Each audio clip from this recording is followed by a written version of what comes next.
Guys,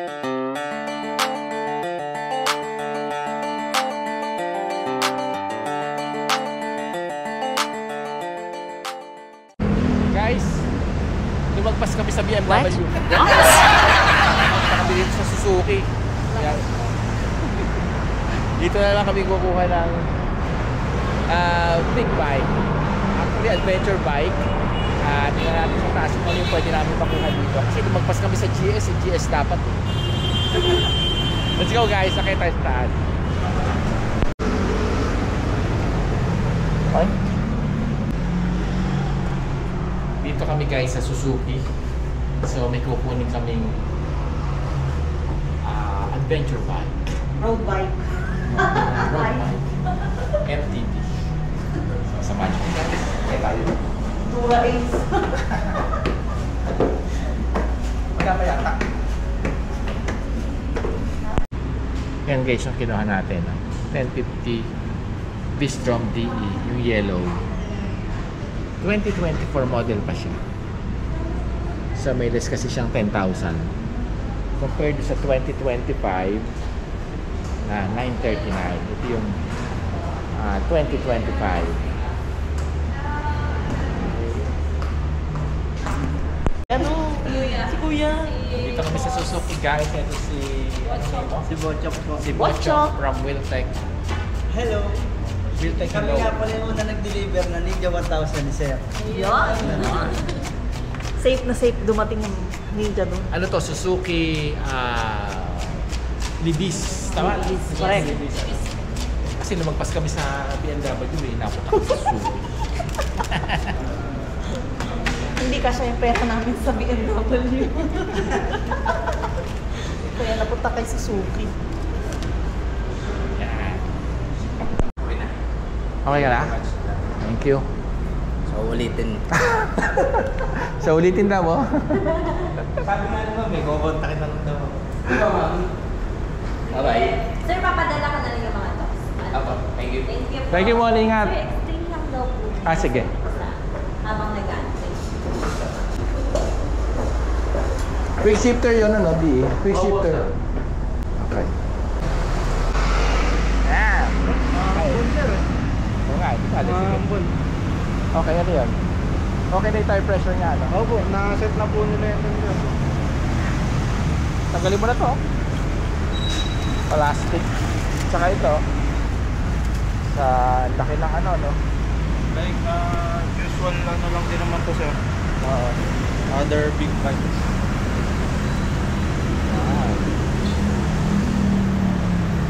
Okay.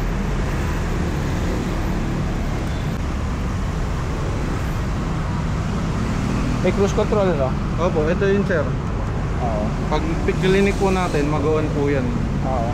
So, ang starting set po niyan is 30 kilometers. Pwede na po kayo mag-fit. Okay. Pag na-maintain nyo na po yun, may lalabas po dyan. Tapos pwede na po, pag magdadagdag naman kayo, Sir, dito na po yun. Itong plus, tapos minus. Okay, pareho lang naman yan, no? Ay, ito pala yung set. Pag na ano nyo na po yung certain na speed, ito lang po set. Tapos pag pupunta po kayo sa mode, ayan lang mo, itong mode lang naman po. Ito, di ba hanapin yung neutral nito? Opo, Sir. Ayan, okay. Tapos kill switch, hazard. Okay. Ayun na. Oo. Signal light. Okay. Sige. Ito hindi na-adjust, ano? Hindi po eh. Fix po yan, Sir. Manual lang adjust po. Kaya, paano i-adjust? Ito po, Sir. Ganon. Opo. Wala na yung Tapos dati yung... dilipat yung ano. Before kasi, di ba yung XC Opo. ginagawa? Ngayon hindi na. Opo. Nabasya at Suzuki dun eh. Kaya ina na lang nila. Phoenix na nila. Okay. Ito guys, ang 1050 Bistrom DE. Okay. So ito yung kailangan naming motor. Adventure bike. Tubeless ang likod. May tube itong harapan, no? Opo. Naku, paano pag na-flat ito? Kasi, ang ano ko nun, Sir, kasi nga dahil pan trail, so mas madali siyang kasi pag nabutasan sa trail, mas madali ang tube kaysa tubeless. Oo. Saka hihinga dito yun. Yun po ang ano Kaya natin, kaya ang harap kaya binago. ginahan nilang. Yes, okay. Sir, tas pag pupunta po sa settings, hold nyo lang po tong up. Oo. Tapos yan, settings na po yan. Madali lang naman to, up down. Tapos ito po pang select natin. Diba, Okay. sa settings yan. Ano setting siya? Merong Brightness, wedding dark, bright, medium. Ngayon po naka medium. Anong ride ano niya? Sports? Ang riding mode po nito tatlo, ABC lang po. Okay, ano yung A po yung pinaka-aggressive. Tapos yung B yung saktuhan lang. Kasi C yung pinakamalumanay po. Lagay mo na sa A. Sa A po, sige po. Yan yung sport, ano? Yan yung sport mode. Opo, ano? pinaka-aggressive po. Sige, lagay sa A. Pag magpapalit po tayo mode lang po sa default screen niya, mode, tapos may lumabas po na white. Hintayin lang po natin mapunta sa SDMS. Okay. Tapos taas baba na lang po yan. Oo. Yan. Para yung I-A selection po na natin ba? ano. A.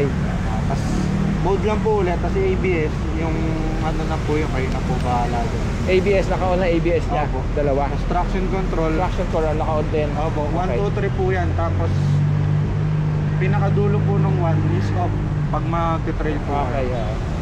So yung pinaka ano is 1. Opo. 3 yung pinaka... Okay. Yun lang naman. Tapos pag nawala po yun, naka-select na po yan dyan. Sige. Yan na yun. Yan na yun. Opo. At Yan yung standard niya. Opo. Okay. Kung i-buy nyo naman po, ito lang naman po. Sige, pwede start? Opo. Tahimik, ano? Temperature, saan? Ano yan? Ito po. Ah, Ulan. Ano Tapos eh? ito po Meron sa air. monitor? Saan yan? Ambience po yan, sir. Ah, okay. Sa ano po yan? Pero wala siyang tire pressure gauge, ano? Wala po. So 33. Okay. Operating is 65, ano? 60, 70. Okay. Sige. Okay, thank you.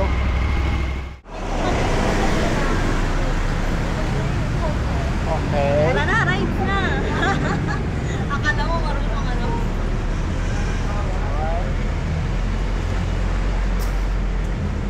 Ito guys, Angels. Kanya namin kinuha yung... Oo po na. Pagka gusto niyo po ng Suzuki Big Bikes, meron po kami sa Suzuki Big Bikes Mahal. Ayan. Thank you po.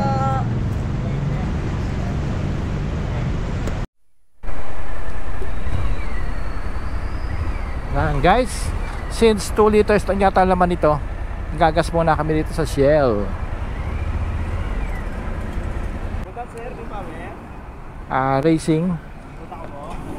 Hindi, 500 lang.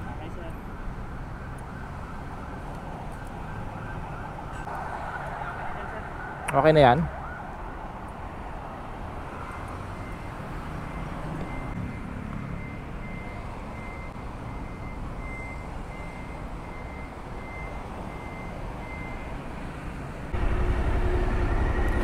Ang laman nito ay 20 liters.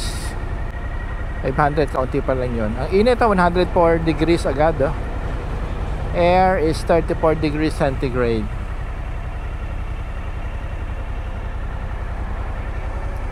So daan na kami dito. Medyo mataas to guys. Mas mataas kaysa Versys. Hindi medyo flat pa rin ako, pero hindi masyadong flat na flat. Eksakto siguro ito. Pwede na sa 5. I'm 5'11". So mataas siya. Pero torque siya guys, compared to Versys. Mas malakas siya, mas torque siya. Mas malakas yung kanyang power. Considering na wala pa itong pipe, lakas niya. Pero nasa ano siya, nasa A. Ibig sabihin ito yung pinaka sports mode nung mga Kawasaki. Sige, go. Okay, so alis na kami dito guys. Punta na kami yung Big Bike Tech.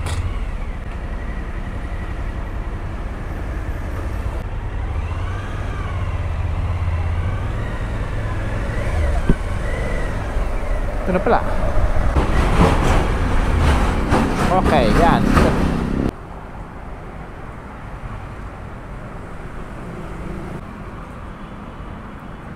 Pannier at saka ano papalagay natin? Pannier at saka aux lamps. Yung sa SW Motec. Yan, dito kami guys sa Big Bike Tech. Big Bike Tech. Papalagay kami ng pannier dito. Hopefully SW Motec. Then yung aux lamps. Yung mura na lang papalagay namin, no? Then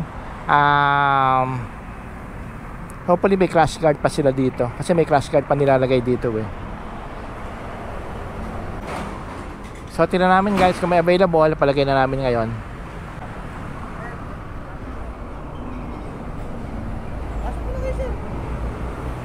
Meron? Ha? Double check lang yung mga ano sir, item niyo po. Okay, sige.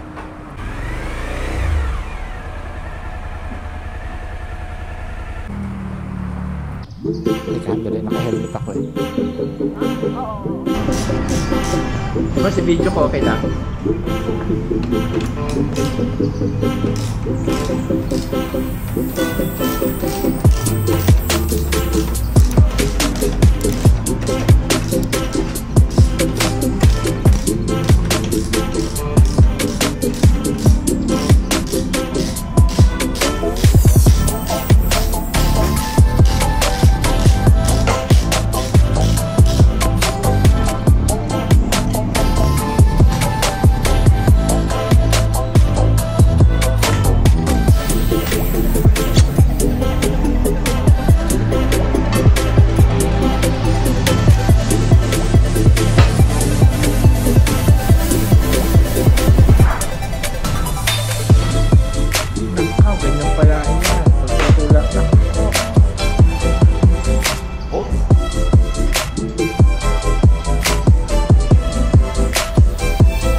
Guys, tapos na kami kay Big Bike Tech and pauwi na kami.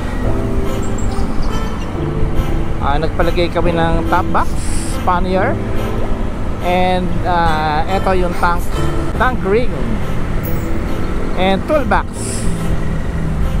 Lahat ay SW Motec. So sa bike, torque siya actually, kaya lang mayroon siyang vibration kasi ewan ko lang, no, baka hindi pa kasi nabe-break in, bago pa lang. Then yung shifting niya hindi pa masyado smooth. However, it's too early to say kasi hindi pa nga nabe-break in. Meron lang siyang 7 kilometers na natatakbo. So i-update namin kayo guys kung okay ba ang Bistrom 1050DE. So pa Marcos Highway na kami and it's already 5:52. Traffic na. Kaya lang maano siya, madali siyang isingit since makitid siya compared to Versys na matabajing-jing. Torque siya, torque.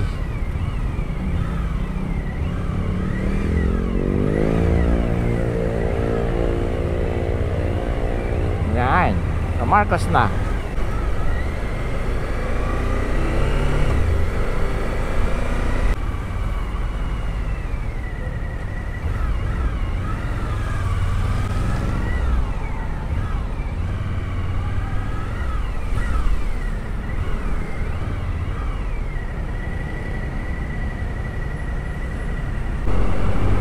Guys, malapit na kami sa bahay.